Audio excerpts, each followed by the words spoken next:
Ahead of President Marcos's fifth State of the Nation address, health workers are urging the government to address long-standing problems in the country's healthcare system.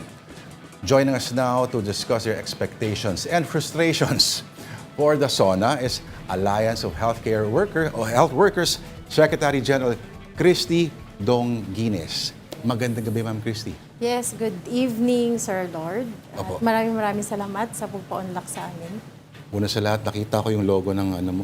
Ilang taon ka na hindi nag-New Year sa bahay? Marami na. Hindi na mabilang.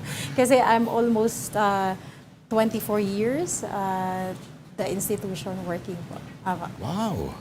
Okay. Ito, ma'am. Alam natin na maraming pinangako ang presidente ng mga past few SONAs. Yes, ma'am. Itong huli yata, nako, Diyos ko, ang pag-expand ng PhilHealth benefits, ang pag-expand ng napakarami pang mga, yung pinangako na bubuksan daw ng mga institutions of research, health, mga laboratorio, mga ganyan. Pero para sa inyo, ang concern ninyo ay understaffing, kulang mga tao, kaya napipilitan magtrabaho ng mahabang oras, Yes po. mababang sweldo, ang contractualization at iba pa. Pero ano po sana pagdating sa usapin ng health ang nais ninyong marinig mula sa bibig ng Pangulo sa pagkakataong ito? Talaga pong ang una-una po naming gustong marinig sa SONA ay matugunan ng PBBM at sasabihin po niya na tutugunan niya na yung super understaffing, end the contractualization, add plantilla position, and isa pa po, ibigay na po yung mga benepisyo na hanggang ngayon po ay hindi pa rin na ibibigay.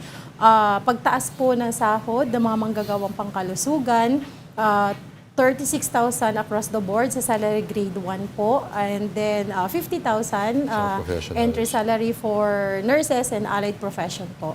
And then marami pa po pagdagdag ng mga facilities, kung ang plano na hindi na natin mapigilan ang pag improve ng teknolohiya natin, doon na tayo going na tayo doon, mga robotics and everything. So ang hinihingi po namin, sana bago tayo magpatupad ng isang batas o isang lituntunin, kagaya lang po niyan sa pinatupad po nila sa PhilHealth na NBB and ZBB, sana kami mga stakeholders, kami mga maliliit na tao, nakasama kami doon na inform o nakasama kami sa pagbuo nito. Hindi yung bigla-bigla na lang siyang ipatupad na hindi planado po ang lahat. Puntahan natin mamaya yan. Yes, okay. Si Sir Robert, alam ko, nung panahon ng pandemya at nag-emerge pa lang tayo sa pandemya noon, marami nag-expect na siguro nabayaran na sana lahat. Yung mga dami pa ng kulang noon, yung mga hindi pa nababayaran ng mga kung ano-ano mga OT at yung mga basta pagkakautang sa panahon ng COVID. Iyon ho ba inaayos sa lahat yun? Hindi pa rin? Hindi pa rin po. Marami pa po tayo sa mga local governments, yung mga health emergency allowance po, marami pang local governments and mga private institution po na hindi pa nakakatanggap. Mayroon pa po tayo mga performance-based bonus na tinatawag po from 2021, Naku. 2022, 2023, 24, 25, patapos na po ang 2026, hindi pa rin po natin natatanggap po yung ano na po na yun. Yung health emergency allowances, wala pa? Yung health emergency allowances po sa aming mga regulated hospital na nasa NCR base, natanggap naman po natin. Ang ipinaglalaban po natin ngayon sa mga local governments at saka sa iba po mga pribadong hospital na hindi pa rin po sila nakakatanggap. Bago ako pumunta sa pinag-usapan ninyo, 4 days ago nagkaroon kayo ng State of the People's Health Address. Apo. Ano ang masasabi ninyo dito sa, of course, the Secretary of any department is the President's alter ego. No? Anong masasabi niyo rito sa bagong Health Secretary at yung pinalitan niya? Okay. Ano pong masasabi? So, doon muna tayo sa pinalitan. Okay. Sa kay Secretary Ted. Ay, iba pangalan. Sige. Secretary Herbosa? Si Secretary Herbosa po. Sa kanya po, sa panahon niya po, hirap na hirap kami na makipag-dialogo kasi ilang beses na po kami sumulat sa kanya. Hindi po kami talaga hinaharap. Hindi kami binibigyan ng pagkakataon para maiparating yung mga hinanaing ng mga health workers. Tapos, alam naman po natin na sa panahon niya talagang sobrang talamak din ang korupsyon. Napakadami mga super health centers na sabi gawa na tapos na ang project pero hindi naman siya wala, nasan siya? Nanatili siya parang ghost sa super health centers. So, sa panahon niya, hirap na hirap talaga kami, sobra.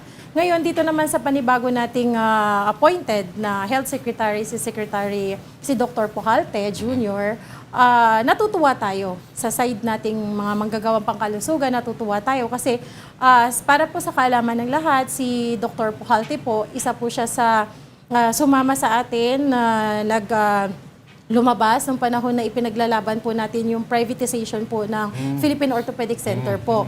Isa po siya sa Ano siya? Orthopedic surgeon director siya? po siya ng Orthopedic Center po, Philippine Orthopedic Center. And then during that time, nagtalumpati nga po siya na sabi niya, siya yung captain of the ship. So, hindi niya hahayaan na maisa pribado ang natatanging nag-iisang Philippine Orthopedic Center na siyang takbuhan ng ating mga kawawang mga kababayan na nangangailangan ng pagamutan sa mga buto, sa mga bali.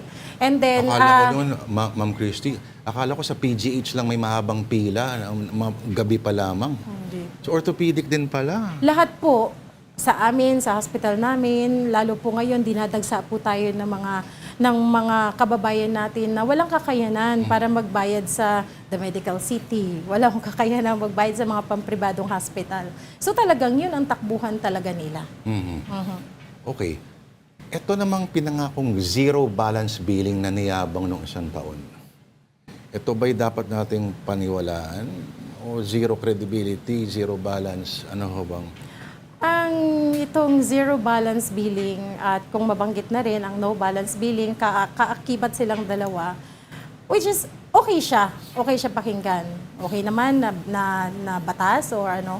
Ang atin lang po ay ipinatupad po ito ng hindi po tayo na konsulta. Ano po ba ang guidelines dito? Ano po ba ang dapat gawin? Ano po ba ang dapat i-prepare? So, pinatupad to nang bigla-bigla na lang lumabas po ito na hindi kami prepared. Kulang ang manpower. Personnel-wise, kulang na kulang kami. Sa infrastructure-wise, kulang na kulang din kami. Sa mga facilities, sa mga diagnostic procedures, kulang kami. Sa sahod, sa pasahod, sa mga manggagawang pangkalusugan, kulang na kulang kami. Kung bakit ko po nasabi, dinagsa po kasi tayo, super overwhelmed ang number of patients coming from different provinces. Dumadating sa atin, tapos hindi natin sila kayang i-accommodate sa isang araw kasi sa sobrang dami nila, ilan lang po yung mga health workers.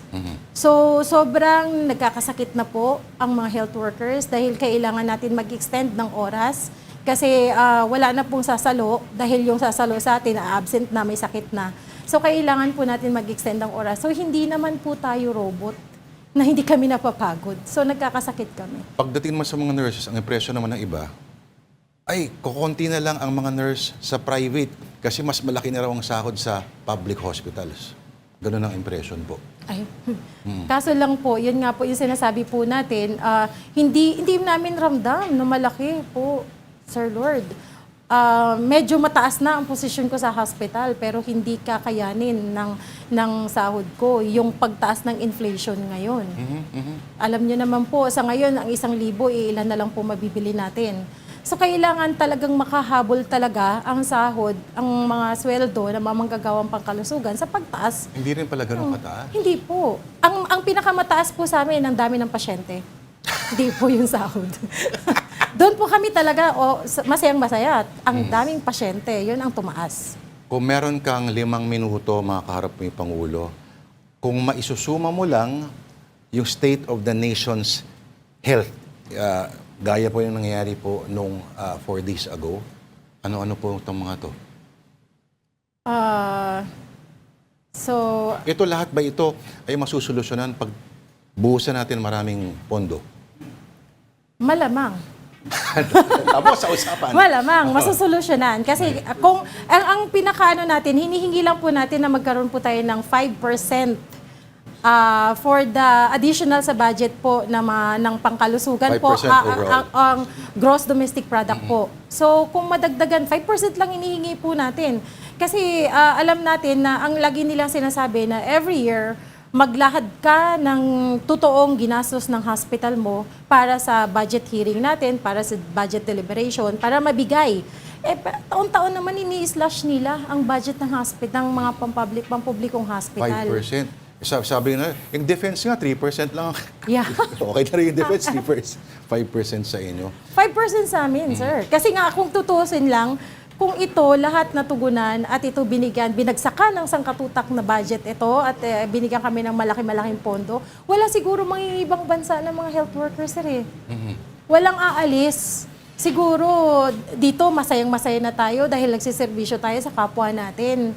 Kasi yun naman talaga ang ano natin yung talagang focus natin. Meron bang paraan na magkaroon tayo ng universal healthcare na masaya lahat? Sana O may meron. may isa talagang sisimangot? Ang pangarap po talaga natin na maging masaya Maging masaya talaga ang lahat. Pero tanong din namin sa anong paraan. Kung kami sana, ang inaasahan kasi namin talaga, Sir Lord, na kasi hindi naman kami kontra, hindi kami kalaban ng gobyerno. Nandito kami, mga health workers, para tumulong, para mapaayos ang healthcare system ng Pilipinas. Pero kami ay binabaliwala. Kami ay nananatiling bulag, bingi at pipe ang gobyerno para sa pangangailangan ng mga health workers. Kaya hindi natin sila mapigilan na mangibang bansa. Kasi alam naman natin, nakabubuhay ang sahod sa ibang bansa. Malaki ang membership ninyo, no? All over the Philippines, tama ho ba? Ang Alliance of Healthcare Workers. Marami po kami all over the Philippines po. Even mayroon po tayo sa ibang bansa. Okay.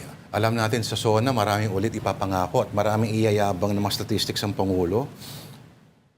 Pero at least kahit paano, hopeful kayo dito sa bagong DOH Secretary. Yes po. Kasi Hopeful na-boots kami, on the hopeful. ground siya, nakita niya yung Opo. realidad. Ang atin lang, sana manatili siyang transparent para sa atin. At sana din po manatili siyang on the ground, na sana wag niyang sundan ng yapak ng mga nauna sa kanya. Yun lang ang panawagan natin at sana maging open siya. Kasi doktor naman siya maging open siya sana sa mga health workers, sa kagaya namin mga organisasyon, na maglatag kung ano yung alam namin na makakatulong para mapaganda ang sistemang pangkalusugan ng Pilipinas. So pondo talaga. Pondo. O kahit paano pondo. Pondo talaga po kailangan. Sa mga nais pa pong magkaroon ng mga impormasyon, saan po sila maaring pumunta, dumulog, kung itong website or account po sana? Mayroon po tayong Facebook po, ano nga ba ito? Alliance of Health Workers Philippines. Opo. Opo, mahanap po nila yon. Pwede po silang mag-log doon at itingnan nila yung website po na yon. Yes po. Tapos may mga contact numbers naman tayo. Nakalagay po doon. Nakalagay naman po doon. Alright. Maraming salamat. At nasan po kayo sa Lunes, ma'am? May duty ho ba kayo? Sa Lunes po ay kami ay nasa Lansangan. Yan. Kami po ay mga ngalsada dahil gusto po natin iparating sa ating Pangulo ang mga hinanaing at ang mga panawagan ng mga manggagawang pangkalusugan. Na sana naman mapakinggan. Mabuhay kayo. Yan po mga kapatid, ang Secretary General ng Alliance of Health Workers, si Christy Dongines. Maraming salamat, ma'am. Thank you po. Maraming salamat, Sir Lord. Thank you. Natutuwa ako sa program niyo.